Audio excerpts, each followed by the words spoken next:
আগের দিন রাত্রেবেলায় আমরা শতাব্দী এক্সপ্রেসে করে পৌঁছেছিলাম ভুবনেশ্বর, সেখানেই রাত্রেবেলাটা ছিলাম। আর এখন হচ্ছে সকাল প্রায় ওই 9টা মতন। আমরা এখন টাভেরা গাড়ি বুক করেছি ভুবনেশ্বরটা ঘুরে সাইট সিনগুলো করে তারপরে আজকে ফিরবো হচ্ছে পুরীতে। তারপরে 2 দিন পুরীতে থাকার প্ল্যান আছে।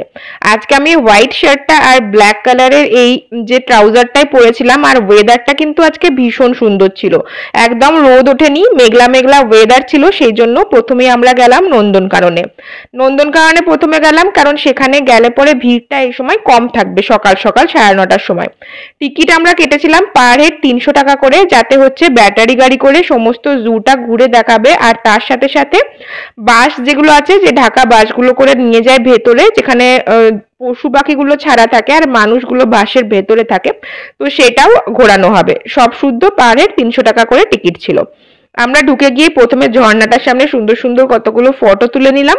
তারপরে বেশি টাইম ওয়েস্ট না করে এই যে আমরা ব্যাটারি গাড়িতে চেপে গিয়েছি সবাই মিলে।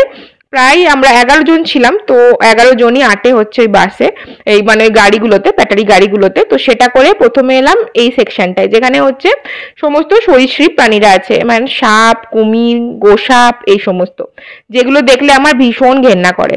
তোজোকে একটু একটু দেখালাম কোলে তুলে তুলে। বেশি ভিড় ছিল না, ভালোই দেখা যাচ্ছিল।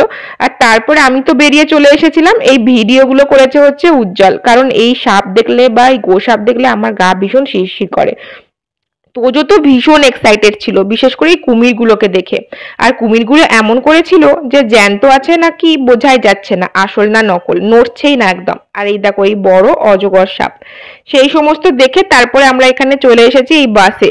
বাসে চেপে গেছি। বাসগুলো ছিল এসি একদম, আর কাঁচ দিয়ে পুরোটাই ঢাকা। আর বাইরেটা দেখা যাচ্ছিল, আমরা প্রচুর হরিণ দেখেছি, আর দেখেছি হচ্ছে প্রচুর পরিমাণে ময়ূর, যেগুলোর ভিডিও আমরা কিন্তু নিতে পারিনি কারণ বাসটা চলে চলে যাচ্ছিল। তো দেখতে দেখতে যে এক্সাইটমেন্ট হচ্ছিল, তাতে করে আর ক্যামেরা খোলা হয়নি।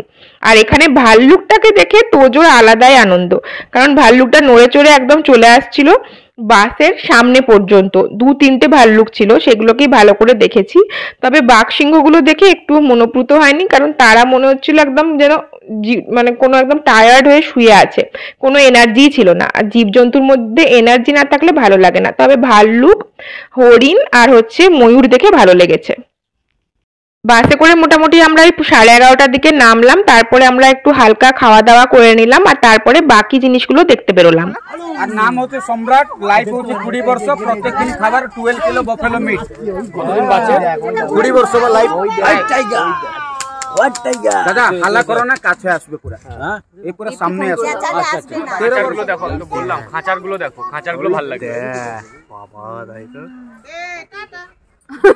বাবু বাবু আওয়াজ করো না, আওয়াজ করো। বললাম খাঁচারগুলো দেখো, ওটাই ভালো হবে। ব্ল্যাক 10% এলো, হোয়াইট টাইগার ও বেবি এগুলো।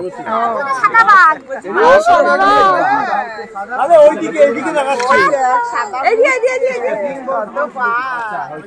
নামটা লেখা আছে বাসু। বাসু। আর ওই বাসুরা একটা ভাই আছে, ব্রাদার স্পন্দন, আগে দেখবে। 4 বছর বয়স, এইখানে বি জন্ম, কিন্তু আর নাম হচ্ছে অভয়। ফ্রন্ট চলে আসো, ফটো ফটো তুলবি, ভালো লাগে।